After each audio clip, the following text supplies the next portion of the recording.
diversification and I would say nutrification, which is a word I like to make up, has a lot to do with the direction of where we want to go in terms of how yogis eat. And what you might just find is that as your beliefs change around what you should be eating, your habits will simultaneously change.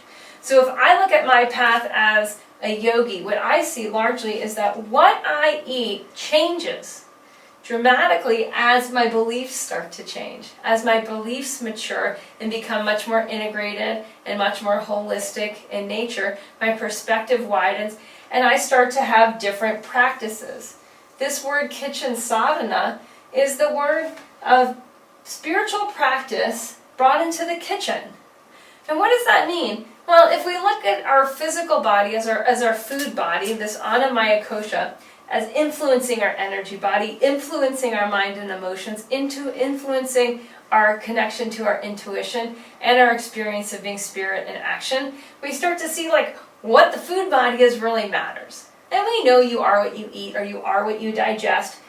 Kitchen sadhana takes it to a level of, are our beliefs and our habits reflective? So with kitchen sadhana, we have this spiritual practice coming into the kitchen. And what we find is that we may have the belief of you are what you eat or you are what you digest. When we start to up-level our perspective in terms of diversification, in terms of living foods and wanting to bring more living foods and wanting to bring more seasonally appropriate foods, and bringing more of our ecosystem into our diet and bringing more foods as per what our constitution actually needs right now, we start to have a massive shift in what's happening in the preparation of our food. We have an up-leveling of how we're eating and what we're eating. And what we start to see is that the habits that we have reinforce the beliefs that we have. So let's look at this in terms of, just on the yogic path and food evolution and what you're eating and what you're attracted to. Obviously, you're going to be less attracted to processed foods. You're going to be less attracted to dead food or that which is chronically dead, doesn't have energy or life force accessible.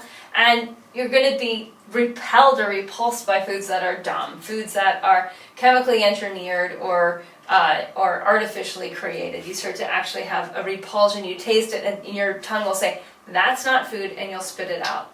So often what happens on the yogic path, again, is that we intellectually mature faster than we emotionally develop. So we may have an emotional connection to a food. Let's say it's cheesecake. And we have this strong attachment because, for whatever, we have some great positive memories of cheesecake.